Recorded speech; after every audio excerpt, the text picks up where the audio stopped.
Good morning, class 5. How are you all?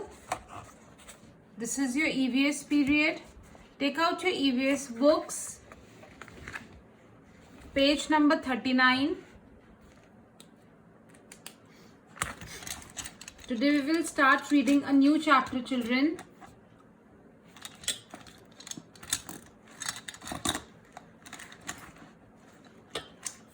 So this is your unit 3, our surroundings. Chapter number 9, living and non-living things. क्या होता है children living things? जो चीजें सांस ले सकती है, जो बड़ी होती है, जो ग्रो करती है, रिप्रोड्यूस करती है, ब्रीथ करती है, वो लिविंग थिंग्स होती है. जैसे कि हम है, एनिमल्स है, ये सब लिविंग थिंग्स है.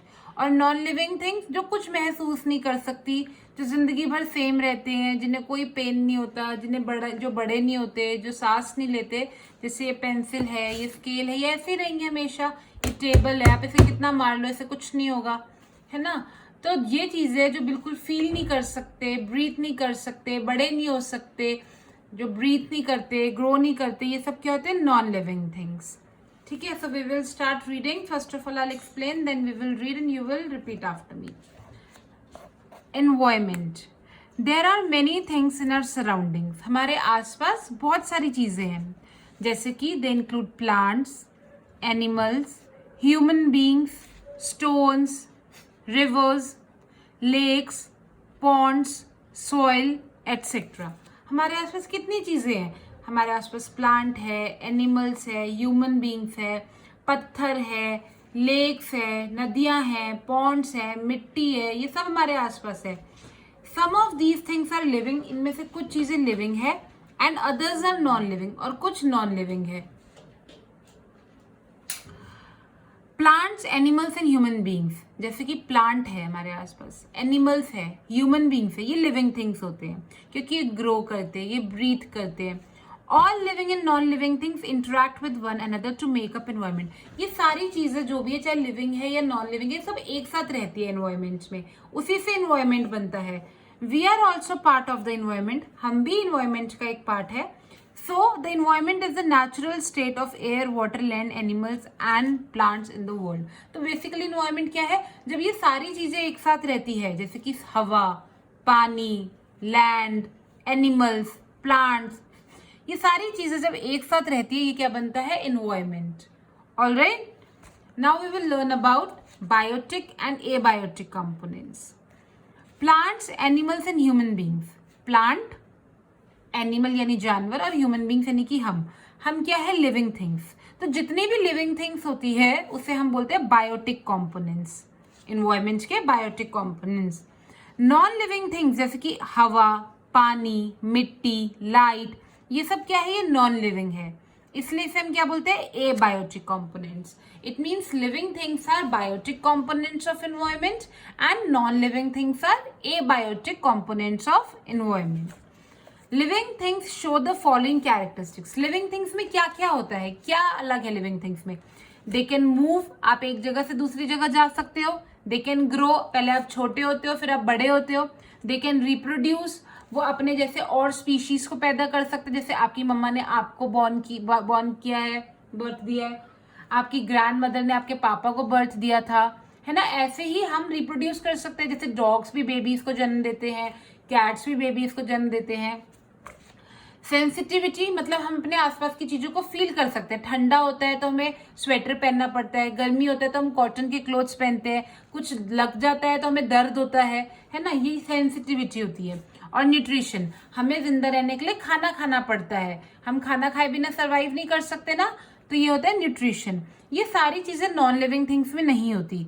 ना ही वो मूव कर सकते हैं, ना ही वो ग्रो करते हैं, ना ही अपने जैसे और प्रोड्यूस कर सकते हैं, ना इन्हें अगर हम मारे तो इन्हें कुछ होगा, और ना ही इन्हें जीने के लिए खाना चाहिए. तो यही डिफरेंस होता है living things and non living things में. First is movement. Living things can move. Animals and human beings can move from one place to another. Plants can not move from one place to another, but the leaves, stems and flowers show movement. देखो plant living thing है लेकिन वो move नहीं कर सकता, वो एक जगह से दूसरी जगह नहीं जा सकता, लेकिन उसके फ्लावर, उसकी लीव्स, उसकी स्टेम ये तो मूवमेंट दिखाते हैं। जैसे सनफ्लावर है तो हमेशा उसका मुंह किस तरफ होता है, सन की तरफ होता है, ये भी तो एक मूवमेंट है ना कि वो उसका फेस हमेशा सन की तरफ जा रहा है। इस तरह उसके फ्लावर्स, लीव्स, स्टेम्स मूवमेंट दिखाते हैं। Growth, all living things grow in size. Reproduction, all living things reproduce offsprings यानी कि babies of their own kinds। Sensitivity मतलब कि हमें अगर कुछ भी होगा तो हमें फील होती है वो चीज़, चाहे हमें ठंड लग रही है, चाहे हमें गर्म लग रहा है, चाहे स्मेल है, चाहे हम कुछ सुन पा रहे हैं। All living things feel. Animals and human beings can see, smell, hear and touch. Plants are also sensitive to touch. Nutrition. All living things need food to grow. These characteristics are common to all plants and animals. However, plants and animals differ in many ways. देखो plants और animals में difference होता है, plant भी living thing है और animal भी living thing है, लेकिन वो दोनों एक जैसे नहीं होते, वो अलग अलग होते हैं। कैसे? Animals can move from one place to another. Animal एक जगह से दूसरी जगह मूव कर सकते हैं, क्या प्लांट्स कर सकते हैं? No, most plants are fixed to the soil. Animals अपना खाना खुद नहीं बना सकते, एनिमल को खाना हम देते हैं, है ना, या फिर वो प्लांट्स खाते हैं, घास खाते हैं, मतलब वो खुद नहीं बना सकते खाना। लेकिन प्लांट अपना खाना खुद बनाता है, सूरज की रोशनी से, हवा से और वाटर से। वो अपना खाना खुद बनाता है, प्लांट अपना खाना खुद बना सकता है, लेकिन कोई भी एनिमल अपना खाना खुद नहीं बनाता। They can not prepare their own food, they can prepare their own food. Animals have a definite body form. देखो सारे डॉग्स की एक जैसी शेप होती है, शेप मतलब उनके 4 पैर होंगे, एक टेल होगी, सब डॉग्स ऐसे ही होते हैं, है ना। ह्यूमन बींग्स भी क्या होते हैं, उनके 2 लेग्स, 2 हैंड्स होंगे। फिर रैबिट का अपनी शेप होती है, या फिर लायन की अपनी शेप होती है, सबकी अपनी अपनी शेप होती है, लेकिन प्लांट की एक जैसी शेप नहीं होती। प्लांट की लीव्स किसी भी डायरेक्शन में आ सकती है, किसी में 10 लीव्स होंगी, किसी में 2 लीव्स होंगी, तो प्लांट की एक प्रॉपर बॉडी फॉर्म नहीं होती।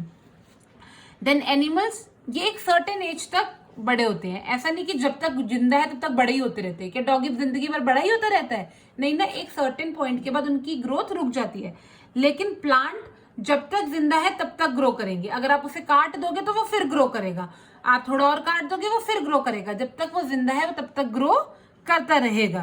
तो यही डिफरेंस होता है एनिमल्स और प्लांट्स में। ऑलराइट, तो लिविंग थिंग्स को हम बोलते हैं बायोटिक कंपोनेंट्स और नॉन लिविंग थिंग्स को बोलते हैं हम एबायोटिक कंपोनेंट्स। Understood children? क्या क्या फीचर्स होते हैं लिविंग थिंग्स में? They can move, they can grow, they can reproduce, they are sensitive and they need nutrition. These are some of the characteristics of living things. Now children, we are done with one page of this chapter. You have to read this chapter, this page thoroughly, and from Monday onwards we will continue the reading of this chapter.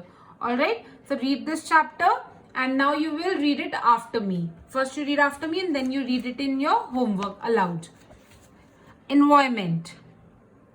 Put your finger there and repeat after me. There are many things in our surroundings. They include plants, animals, human beings, stones, rivers, lakes, ponds, soil, etc. Some of these things are living and others are non-living. Plants, animals and human beings are living things. All living and non-living things interact with one another to make up our environment. We are also part of the environment. So, the environment is the natural state of the air, water, land, animals, and plants in the world. Biotic and abiotic components. Plants, animals, and human beings are living things. They are also called biotic components of the environment. Non-living things like air, water, soil, and light are non-living or abiotic components of the environment. Living things show the following characteristics. Movement. Living things can move. Animals and human beings can move from one place to another. Plants cannot move from one place to another, but their leaves, stems, and flowers show movement. Number 2 is growth. All living things grow in size. Reproduction. All living things reproduce. Offsprings means babies of their own kinds. Sensitivity. All living things feel. Animals and human beings can see, smell, hear, and touch. Plants are also sensitive to touch. Nutrition. All living things need food to grow. So that's all, children. I hope you have read the chapter along with me. Now what you have to do, you have to read it twice loudly at your home, and then we will continue the same on Monday. Alright? So do this work and we'll meet again. Bye bye. Take care.